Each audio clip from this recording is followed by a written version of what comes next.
Hai semua, gua Wasa. Oke, video iQOO 13 pasti udah banyak bermunculan nih pas video ini juga tayang ya. Soalnya tuh iQOO balik lagi ya dengan konsistennya datang ke sini ke Indonesia dengan ngebawa flagshipnya dengan prosesor yang paling terbaru saat ini dari Snapdragon, yakni Snapdragon 8 Elite. Udah bisa banget dibilang hat-trick lah ya, 3 tahun loh berturut-turut ngebawa spek monsternya ini dengan harga yang kompetitif dan juga after sales-nya juara. Karena pelayanannya kita tuh bisa bawa ke service centernya Vivo. Oke, sebelum lanjut lebih jauh, mau cerita sedikit, barangkali ada teman-teman yang baru mampir ke channel ini dan gue tuh lagi bahas smartphone iQOO. Gampangnya dan singkatnya, iQOO ini adalah brand dari Vivo juga. Tapi kalau Vivo itu fokusnya ke kamera. Nah, iQOO ini fokusnya ke performance.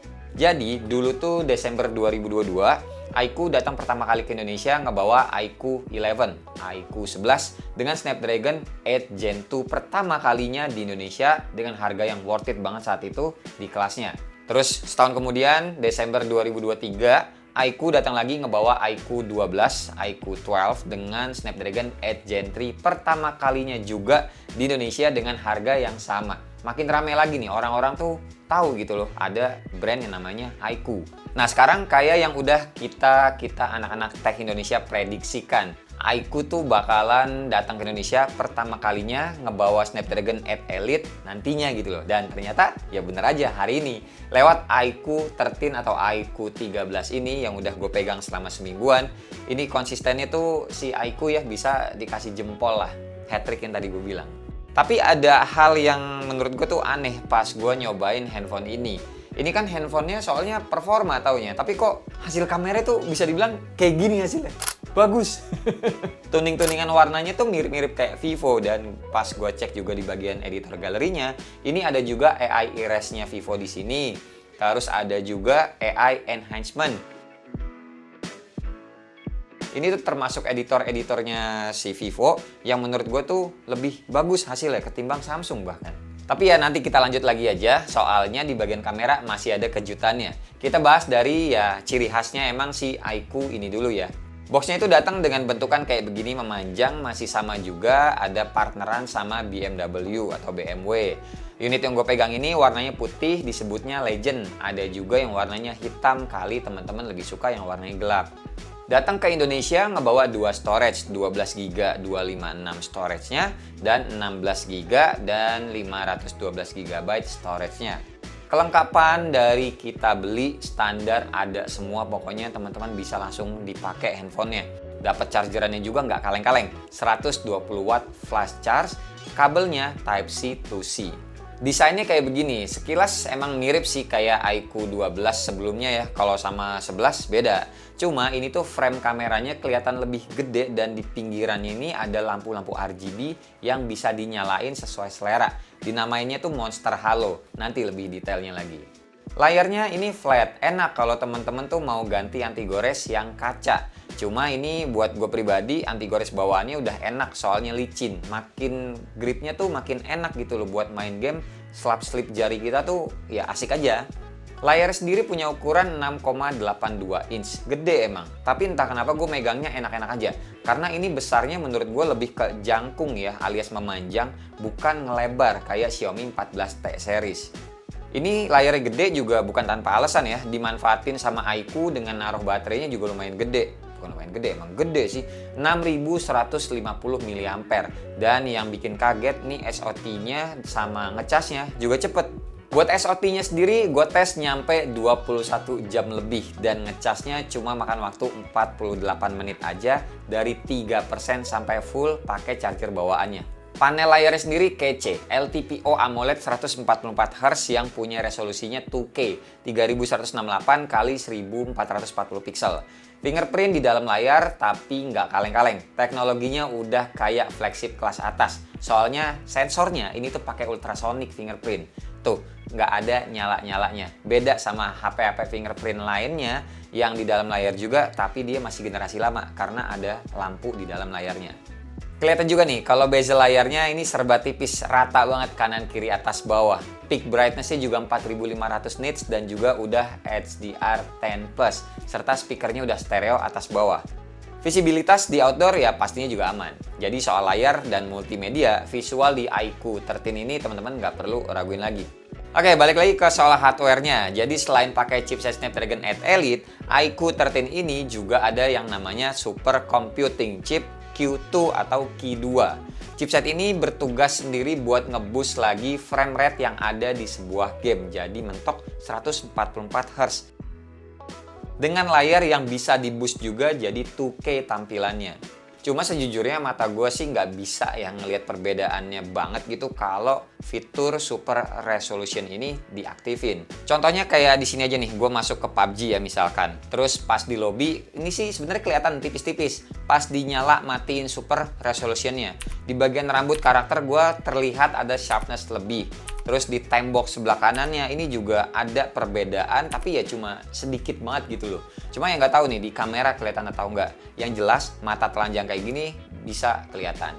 Tapi pas lagi main gamenya, ini mata gue swear sih nggak bisa gitu loh ngelihat perbedaannya. Tetap aja sama-sama bagus dan yang penting smoothnya ini berasa banget. PUBG kan mentok-mentoknya kalau default di settingan itu 120 Hz ya. Tapi dengan adanya Super Computing Chip Q2 ini bisa jadi 144 Hz jalaninnya. Karena ya adanya interpolasi grafik yang dibikin sama si chip Q2-nya ini.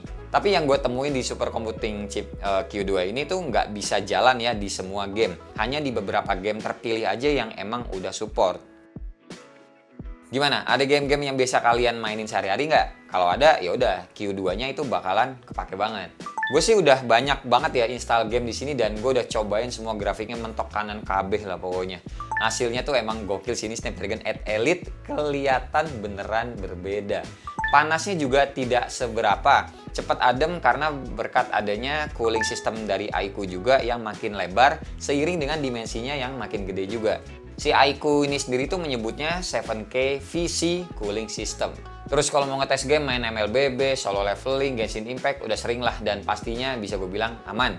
Gue lagi tes-tes nih cobain main Car X Street dari teman-teman yang ngasih masukan dan lihat sendiri. Aman-aman aja lihat, smoothnya sebegininya. Cahayanya yang masuk di gamenya cakep banget. Terus juga game Zenless Zone Zero nih yang lagi rame-rame banget gamenya di tongkrongan gue. Dan grafiknya juga gue taruh paling mentok kanan, aman-aman terkendali. Wuthering Waves juga nih gue install dan gue mainin sesuai request dari teman-teman. Dan semuanya juga gue mentokin kanan, aman, semuanya smooth lancar. Dan HP-nya gue mainin selama kurang lebih setengah jam lebih. Ini suhunya nggak panas-panas amat. 38 juga nggak nyampe ya. Tapi dengan catatan gue pas main sih di studio ini ya, di ruangan ber-AC. Sampai ada netizen juga yang minta dites PS1 emulator juga. Ya ini bisa tuh. Tapi sebenarnya emulator begini bukannya malah aman ya di Android mid-range sekalipun. Soalnya kan kayak ini kan aplikasinya juga enteng-enteng aja menurut gue. Gamenya juga ya tinggal diinstal sendiri gitu. Pokoknya benchmark casual juga udah gue tes nih. Kayak Antutu dapat skor gampangnya banget. Ini 2,8 jutaan. Asli ini skor paling besar yang pernah gue coba selama ngetes handphone sejauh ini. Terus sisanya kayak benchmark lain teman-teman bisa lihat sendiri deh. Ini skor semuanya tuh waduh gede-gede sih. But anyway, semua kelancaran main game-game ini juga berkat adanya spek hardware-nya ya. Kayak RAM-nya juga yang udah dapatnya LPDDR5X Ultra. Terus juga UFS-nya bukan UFS 4.0 lagi, tapi UFS 4.1. Serta software-nya Vantage OS 15 berbasis Android 15 juga yang bikin makin lancar. Termasuk multitasking-nya bolak-balik aplikasi yang ada juga aman-aman aja. Selain itu, fitur pendukung gamenya juga banyak nih yang lainnya. Caranya tinggal teman-teman pas lagi main game, ini di kiri atas itu tinggal di swipe aja. Terus kalau ngomongin vibrate di iQOO 13 ini juga enak. Padatnya tuh singkat-singkat gitu dan berasa deep gitu loh geter-geternya. Mahal lah pokoknya. Sekalian di fitur vibrate-nya ini juga ada 4D game vibration-nya di game-game tertentu kayak PUBG nih. Bisa ada opsinya di dalam game tools yang tadi. Pokoknya nih ya, gue bisa bilang kalau teman-teman demen push rank, pakai handphone ini udah bener sih. Gak usah takut baterai habis karena ngecasnya cepet dan irit. Terus kalau nanggung banget gitu mainnya, tapi lowbat, ya tinggal diaktifin aja bypass chargingnya ada di menu yang tadi. Dan jadinya ya makin aman-aman aja kan buat main game seharian. Semingguan gue pakai handphone ini, penangkapan sinyalnya juga bagus. Apalagi Wi-Fi-nya juga udah sampai teknologi Wi-Fi 7 serta Bluetooth-nya 5.4. Udah ready banget ya teknologinya buat di masa depan. Sedangkan di Indonesia aja belum ada. Terus ditambah lagi fitur ketahanan terhadap air sama debu, sama kayak Vivo yang kemarin kita bahas. Ya, dia punya rating IP68 dan juga IP69. Diajak berenang aman, gua lempar ke kolam juga aman, apalagi disemprot water jet juga bisa. Sekarang kita lanjut ke kameranya. Ini yang sempet bikin gua heran pas awal-awal nyobain handphonenya. Kayak yang tadi gue bilang ya, ini handphone performa, handphone gaming. Tapi kok kameranya bagus dan gue suka sama hasilnya. Oke lah, kalau ngomongin semua flagship hasilnya bagus. Tapi kan selera ya. Beda aja kalau ngebandingin sama ROG 8 yang ya emang handphone gaming. Cuma ya hasil kameranya juga bagus. Tapi ya gue lebih suka sama hasilnya iQOO 13 ini. Bisa jadi karena ya ada campur tangan Vivo juga. Soalnya kan ini OS-nya ya sama-sama mirip mereka berdua.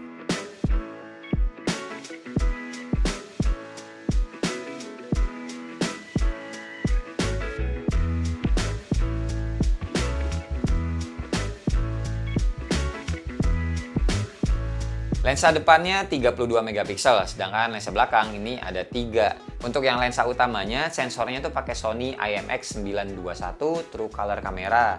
Terus ada juga lensa ultra wide angle dan juga telefoto Sony IMX816.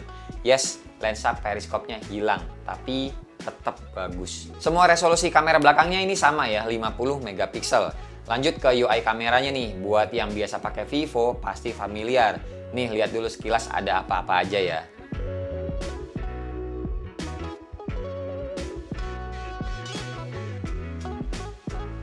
Nah, lebih detail sedikit, ini ada yang di bagian fotonya dulu ya, kita mulai. Ini tuh di tengah atas ada color style. Kalian seleranya yang mana kira-kira? Kalau yang vivid ya saturasinya naik, warna lebih gonjreng.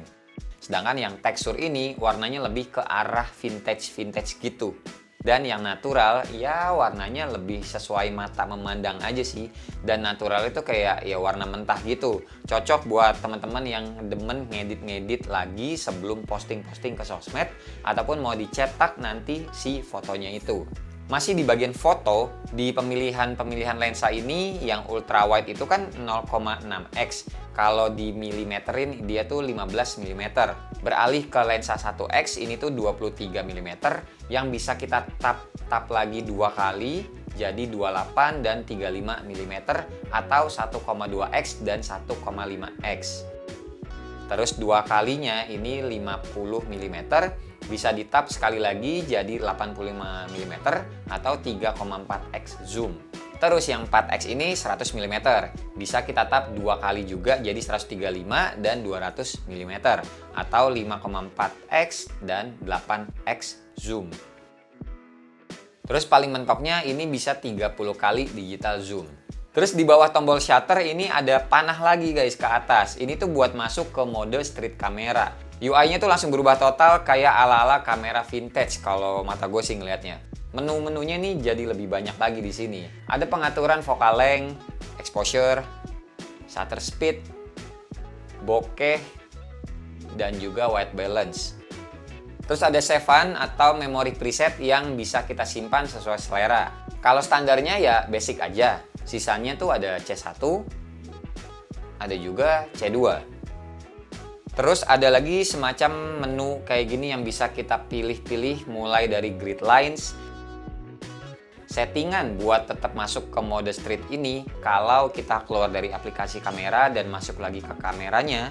Terus ada juga watermark khusus mode ini ya.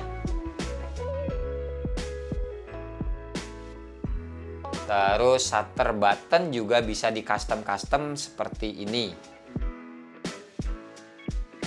Serta bokeh flare-nya mau model kayak gimana. Terus ada lagi color style-nya dengan tambahan black and white. Dan di sebelahnya ya udah ada hasil-hasil fotonya. Unik ya pokoknya. Ada banyak opsi-opsi kameranya kayak gini. Tapi ya menurut gue praktisnya seharusnya nggak perlu ada sih. Soalnya kan ya udah bisa diakses juga dari mode kamera yang biasa. Dan kayak gini-gini malah makan memori by system kalau menurut gue sih.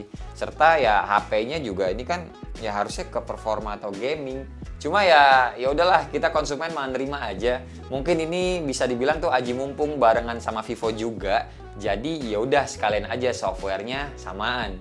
Terlebih fitur-fitur AI-nya juga ikut ada di iQOO 13 ini. Oh iya, tambah satu lagi, Circle to Search juga ada di handphonenya ini.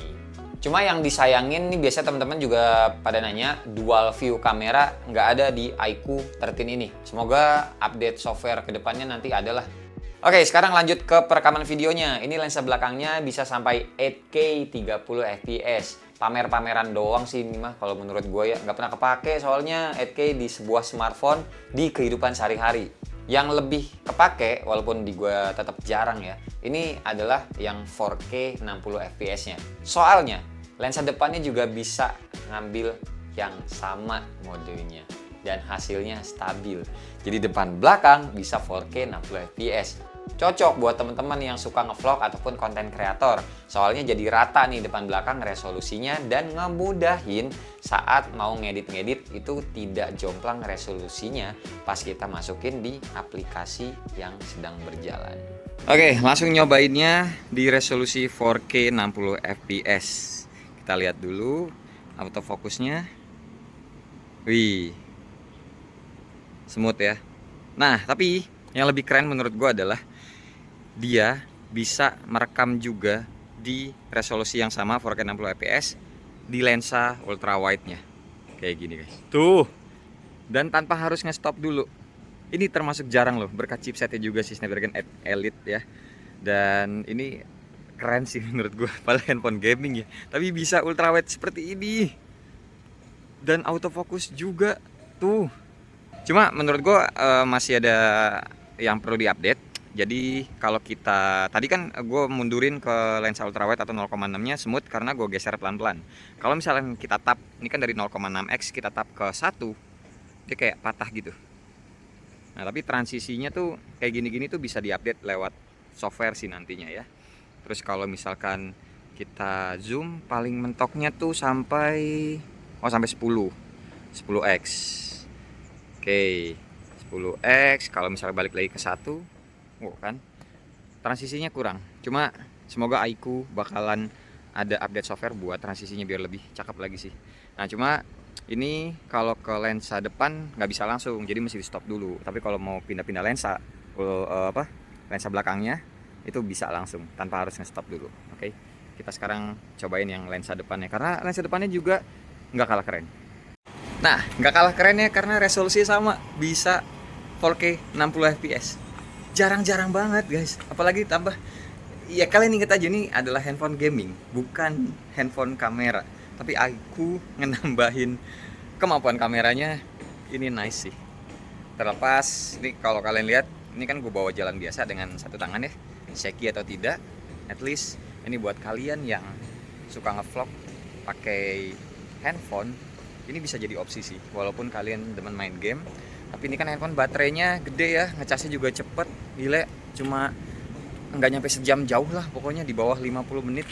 Kalian tuh bisa manfaatin ini iQOO 13 sebagai handphone buat vlogging juga jadinya. Kalau soal seki-seki sedikit nih gampang lah, bisa di stabilize lewat software, ya kan? Tapi ini kalian lihat lah detailnya. Gile, handphone gaming sebagus ini, keren sih. Gue nggak nyangka bisa kayak gini. Oke, lagi ngadem di rumah sekalian ngetes 4K 60 fps di malam hari ya. Cuma ada lampu gini doang sih. Lihat kucing lagi lucu banget ngikutin kain pel. Pelan Bu, coba Bu. Pelan. Jadi ini buat teman-teman, yang kanan ini namanya Oyan. Yang tengah ini namanya Fluffy. Yang kiri ini namanya, kok mendadak lupa, Mochi. Namanya Mochi. Ya. Maine Coon. Fluffy itu Scottish. Dan di sini Himalayan Manskin. Ya, mainan bocah-bocah, mainan bini di rumah lah. Terus di sekitaran frame kamera belakangnya ini yang tadi gue bilang ada lampu RGB-nya yang kalau di menu option ini namanya dynamic light. Lampunya ini gunanya tuh kalau misalkan handphonenya ditaruhnya tengkurap sama teman-teman misal lagi nongkrong. Jadi dia tuh bisa sebagai penanda notifikasi atau saat di charge juga bisa. Bahkan bisa juga ngikutin dentang musik kalau kita setel di handphonenya. Ya sebenarnya menurut gue ini gimmick sih, tapi ya lumayan berguna juga lah saat handphone lagi ditaruh tengkurap gitu yang tadi gue bilang. Ya kan bisa di off-in kalau nggak suka. Sebagai penanda kali ya bedanya sama seri iQOO 12 sebelumnya, karena ya di seri sebelumnya walau bentuk fisik belakangnya itu agak-agak mirip, ya tetap aja yang kemarin tuh nggak ada lampunya gitu loh. Terus gimana bang soal harga? Yang gue dikasih taunya ini tuh yang 512 GB harganya tuh 11.999, 12 juta kurang 1.000. Nah sedangkan kalau yang 256 GB gue nggak dikasih tahu, ya pastinya harusnya di bawahnya lah. Dan menurut gue sih tetap 10 jutaan sih ya. 10 atau 11 jutaan gitu, nggak mungkin di bawah 10 juta sih. Tinggal teman-teman tungguin aja nanti pas launching berapa, atau deskripsi nanti gue tambahin. Nah buat update-nya 4 kali Android dan 5 kali security patch, bagus tuh. Harganya sih balik lagi ya, kalau misal kita ngomongin yang 512 GB ini, gue bisa bilang worth it sih. Secara ini handphone ya performa dan fitur gamingnya bagus, memanjain gitu loh. Terus juga ternyata kameranya walaupun periskopnya hilang, tapi ya kualitasnya masih bagus-bagus aja karena sekali lagi ini handphone performa. Persentasenya pada saat si insinyur sama para desainernya bikin itu pasti lebih digedein ke bagian performa buat gaming, bukan buat ke kamera. Lagian tidak usah ribet. Kita sebagai konsumen kan tinggal milih ya. Kalau mau yang fokus ke kamera banget, tinggal tungguin Vivo seri X selanjutnya aja. Jadi yang ini nggak usah dibeli dulu. Kalau misalkan kalian ngeluh kameranya ini kurang. Kalau mau performa, ya ini beli.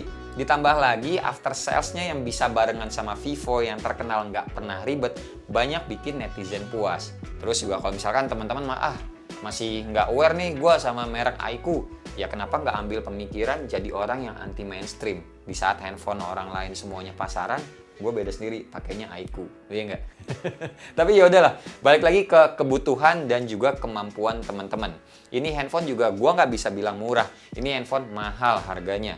Dicek-cek aja nanti pas promo-promo launching kayak gimana promo dari si iQOO Indonesianya. Semoga video review iQOO 13 dari gue ini bisa nambah-nambah pengetahuan buat teman-teman yang mungkin masih maju mundur mau beli atau tidak habis lihat channel gue, lihat channel teman lain ataupun sebaliknya. Oke, pokoknya semoga bisa menjadi tambahan insight. Dan terima kasih buat teman-teman yang udah nonton dari awal sampai akhir. Sampai ketemu di video selanjutnya. Bye-bye. Cheers.